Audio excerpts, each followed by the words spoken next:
Hi, അസ്സലാമു അലൈക്കും വറഹ്മത്തുള്ളാ. ഇന്ന് ചെറിയൊരു നോമ്പ് തുറയുടെ വ്ളോഗാണ്. ഞാനൊന്നും സ്പെഷ്യൽ ഉണ്ടാക്കിയിട്ടില്ല. 2 ദിവസമായി ഒന്നും അങ്ങനെ സ്പെഷ്യലൊന്നും ആക്കാത്തത്.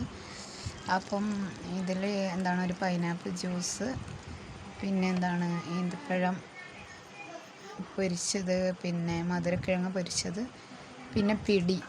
ഇത് ഞാൻ പിടി കടുമ്പുണ്ടാക്കാൻ വേണ്ടി തേങ്ങയും സവാളയും ഉള്ളിയും ചേർത്ത് അരച്ചുകൊണ്ട് ഞാനിങ്ങനെ കട്ടിയിൽ ഇങ്ങനെ ഒറോട്ടി പോലെ ചുട്ടെടുത്ത് നോക്കാമെന്ന് വിചാരിച്ച്.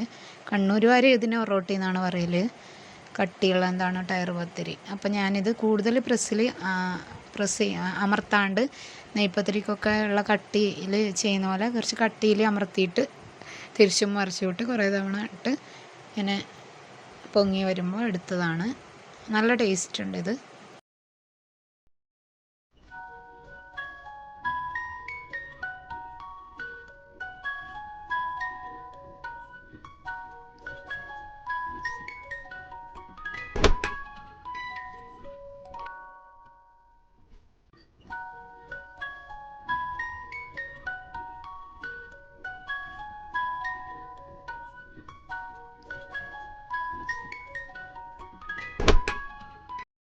ഇതിപ്പോൾ ഇവിടെ ഞാനൊരു പകുതി പൈനാപ്പിൾ ഉണ്ട്, അതൊന്ന് ജ്യൂസ് അടിക്കാൻ വേണ്ടി എടുക്കുന്നുണ്ട്. പൈനാപ്പിൾ ചെറുതായി അരിഞ്ഞ് അതിലോട്ട് പഞ്ചസാരയും ഇച്ചിരി വെള്ളം ഒഴിച്ച് ഒന്ന് ജ്യൂസ് അടിച്ച് ഫ്രിഡ്ജിലോട്ട് വെച്ചിട്ടുണ്ട്.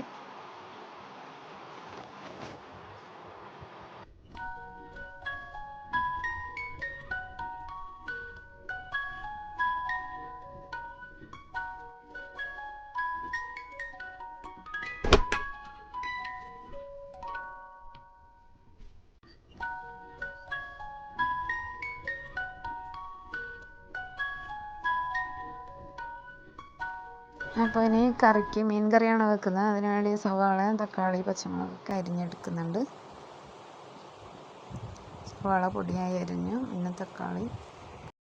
പിന്നെ നമുക്ക് അത്താഴത്തിന് ചോറാണ്. അപ്പോൾ അതിലോട്ട് മീൻ പൊരിക്കാൻ വേണ്ടി അതിൽ നിന്നൊരു 4 കഷ്ണം മീൻ മുളകും ഉപ്പും ചേർത്ത് പുരട്ടി ഒന്ന് ഫ്രിഡ്ജിലോട്ട് വെച്ച് പിന്നെ പൊരിക്കാമെന്ന് ഓർത്തിട്ട്, പിന്നെ അതിൻ്റെ മീൻ കറി വെക്കാൻ വേണ്ടി ഞാൻ ഓയിലൊഴിച്ച് ഉലുവ പൊട്ടിച്ച് അതിലോട്ട് സവാളയും തക്കാളി, അതിൻ്റെ ഇടയ്ക്ക് മുളക് പൊടിയൊക്കെ ചേർത്തിരുന്നു. പിന്നെ ഞാൻ ഈ സവാളയും തക്കാളിയും വഴറ്റിയത് ഒരു പേസ്റ്റ് ആക്കിയിട്ടാണ്. അപ്പോൾ കറിക്ക് നല്ല തിക്നെസ് കിട്ടും. ഇങ്ങനെ പേസ്റ്റാക്കി ചേർക്കുകയാണെങ്കിൽ അത്ര ലൂസായിരിക്കില്ല, ഇച്ചിരി കട്ടിയുള്ള കറിയായിരിക്കും. കഴുകി വെച്ച മീൻ അതിലോട്ട് ചേർത്ത് കൊടുത്തു.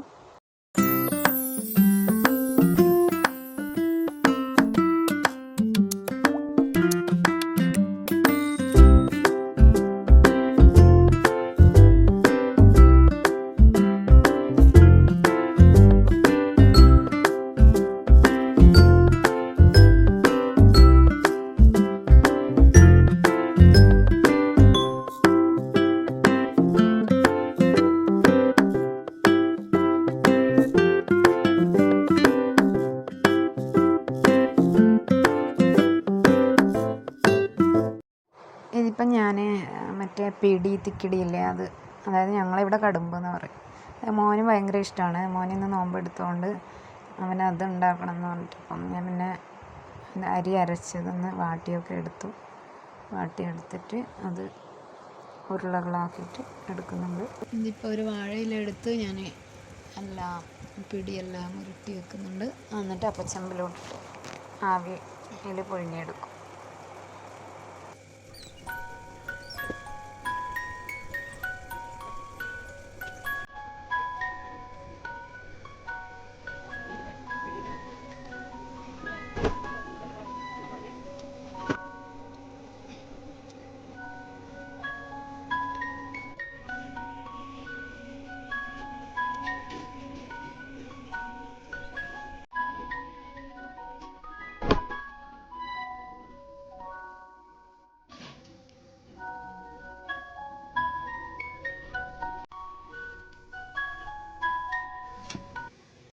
അതിനുശേഷം ഞാനിവിടെ ഈത്തപ്പഴം പൊരിക്കാൻ വേണ്ടി ഞാൻ ഇച്ചിരി ആട്ടപ്പൊടി, ഇച്ചിരി മൈദ, ഇച്ചിരി അരിപ്പൊടി എല്ലാം കൂടി, എനിക്കിതിൽ എന്ന് വെച്ചാൽ മഞ്ഞൾപ്പൊടി ഇടാനും വിട്ടുപോയതാണ്, അല്ലെങ്കിൽ മഞ്ഞൾപ്പൊടി ഇട്ടിട്ടാണ് നമ്മൾ ചെയ്യുന്നത്.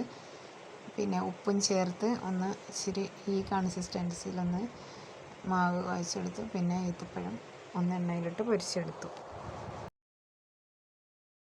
പിന്നെ നല്ല സുഖമില്ലാത്തതുകൊണ്ട് അങ്ങനെ എന്താണ് സ്നാക്സോ സ്പെഷ്യലൊന്നും ഉണ്ടാക്കാനുള്ള ഒരു മൂഡില്ല. അതുകൊണ്ട് ഇങ്ങനെ തട്ടിക്കൂട്ടി ഒപ്പിച്ചാണ്. കുറച്ച് ദിവസമായിട്ട് ഇങ്ങനെ തട്ടിക്കൂട്ടി ഒപ്പിക്കലുമാണ്. ഞാനൊന്നും ഉണ്ടാക്കിയിട്ടൊന്നുമില്ല. ഇങ്ങനെ ചെറുതായിട്ട് ഇങ്ങനെ നോമ്പ് തുറന്ന് പോയി. ഇതിപ്പോൾ ഈന്തപ്പഴം പൊരിഞ്ഞിട്ടുണ്ട്. അതിലോട്ട് ഞാൻ മധുരക്കിഴങ്ങ് നേരിയതായിട്ട് അരിഞ്ഞിട്ട് അതും കുറച്ച് പൊരിച്ചെടുക്കുന്നുണ്ട്.